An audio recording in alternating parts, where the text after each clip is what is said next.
Hi folks, so second video, hopefully the quality is a little bit better. I am actually just using my phone, but I'll give you a quick walk around of the car, but probably do it in more bite-sized videos rather than just really long rambling kind of things. And firstly I just want to say a big thank you to the forums on Piston Heads and 911 UK. That was the support and enthusiasm for what I'm trying to do was really great, and it's kind of inspired me to carry on.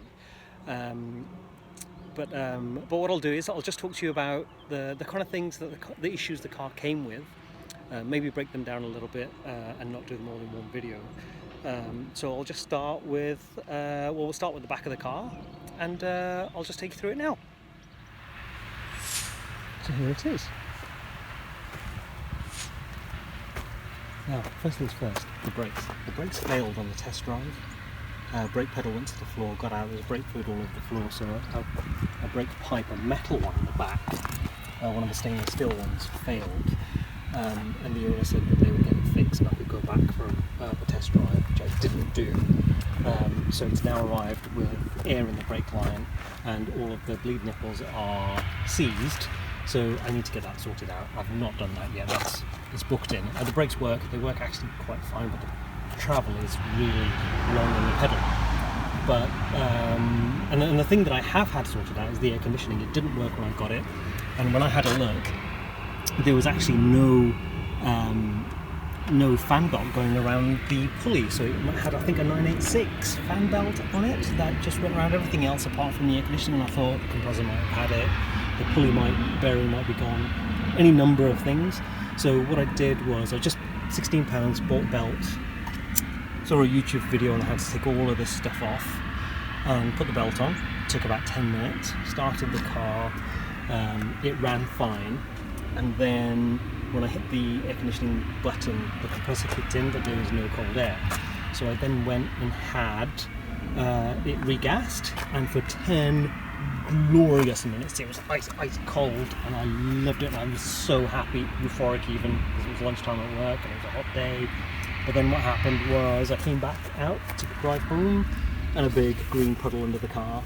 And it turns out that crushed pipe under the sill where someone's jacked the car up onto the pipe. So, but since then I've paid £310 to have that replaced, and took it back to the same garage, which was Quick Fit, that recharged it, regassed it, and they said, yeah, we'll do it again for that same fee. So £370 all in.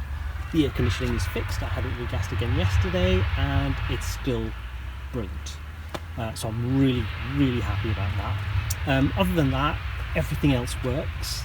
The standard stuff was wrong with it, which is, the pocket inside the car was, the hinge was broken on that center console pocket. I got the kit, can't remember how much it cost. I got it off of eBay, and it took about 20 minutes, fixed that. The other door didn't open from the outside, but it was a little pin. That took about 40 minutes. Again, saw a YouTube video and took it apart and did that. Otherwise, it's in okay condition inside, apart from being a bit mucky. But the sunroof has at some point leaked. As you can see, it's stained quite badly.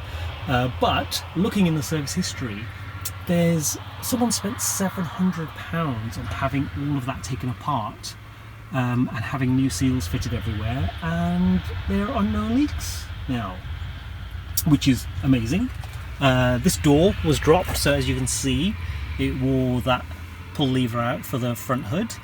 I was told it's going to be the hinge, it's going to be about £60, but a little look down there and I found that the bolt was just loose. So 5 minutes and a spanner, that's fixed.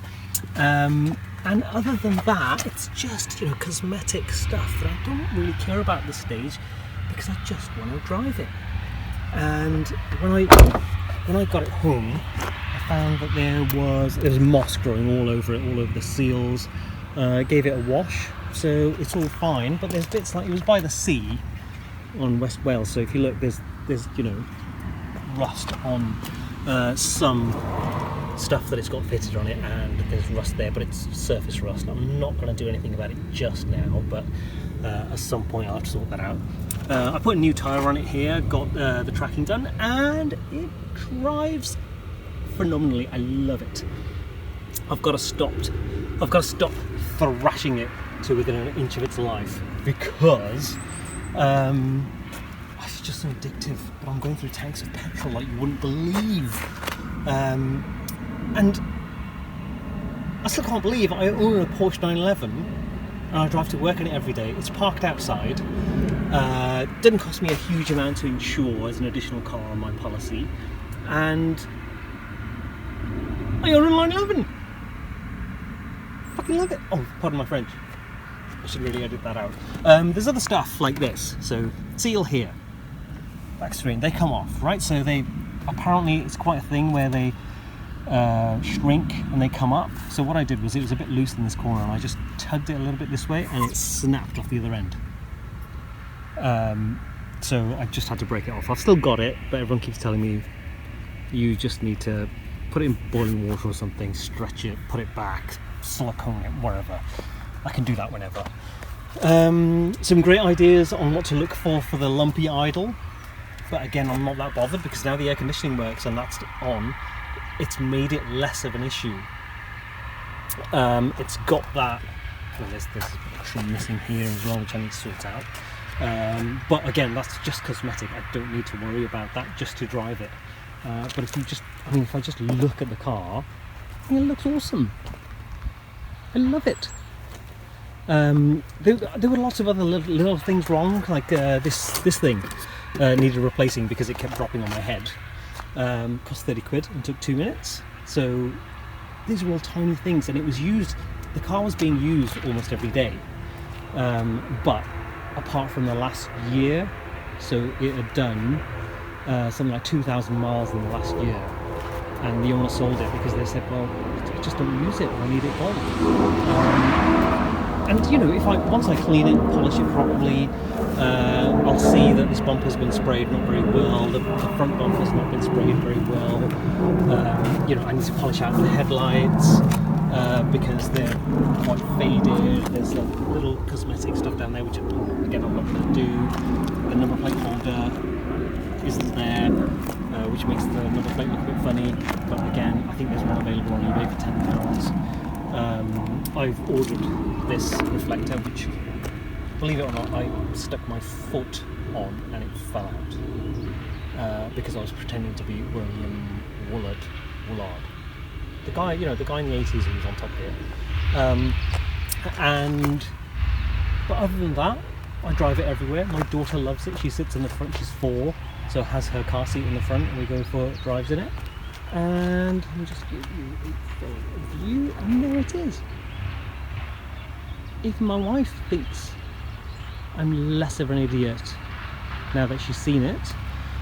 Most people think it is idiotic, but I just think if this works, and for a year I'm driving this car every day, and I'm having as much fun as I'm having. Just always a bit of a ding there that I never noticed. I'm having as much fun as I'm having right now, and I get the brakes fixed. I want to conclude. Everybody just go out and buy a 911. 996s, there's loads of them for sale. Admittedly, a lot of them, the cheapest ones are nearly all Tiptronic ones, and I've never driven one. I've never driven a normal one, manual one. But I love it. It came with a thick history file, which is, I haven't fully looked at it, but it's between Porsche specialists and from Porsche, and it's had tons and tons of owners. I can't remember how many, but it might be into double figures. But again, it's a 911. Hasn't really got any water leaks or oil leaks or anything like that. The main seal might be a little bit damp, but nothing's dripping on the floor. So yeah, I own a 911. I'll do another video, but it'll be more probably the driving, or when I've had the brakes fixed. I might get a specialist to have a look at it, in which case I'll try and video that. But thank you again to the forums. I'll put more stuff on there. It'd be great if people wanted to collaborate, come and see it, talk about their cars.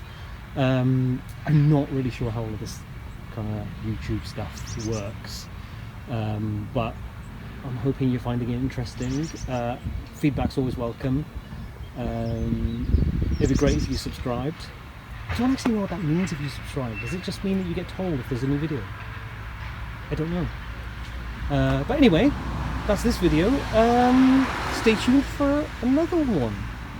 I'll probably put some mini bite-sized kind of things together rather than another long rambling one like this one, which is the same as kind of the first one.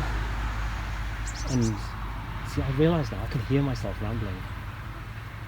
Alright, I'm going to stop now. Okay, so if you want to see anything in particular, if there's any questions that you have in particular that you think, actually if I knew that, that might help me in making a decision about whether I'm going to buy one, then let me know.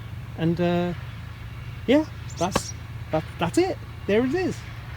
I think, do you know what? The more I see it, the more for that price I think, okay, it has got issues, but right now 99.9% of it just works fine. I might have some questions on the forums about how to fix some of the stuff that might help me use it a little bit better day to day, but other than that, there it is. Thanks guys.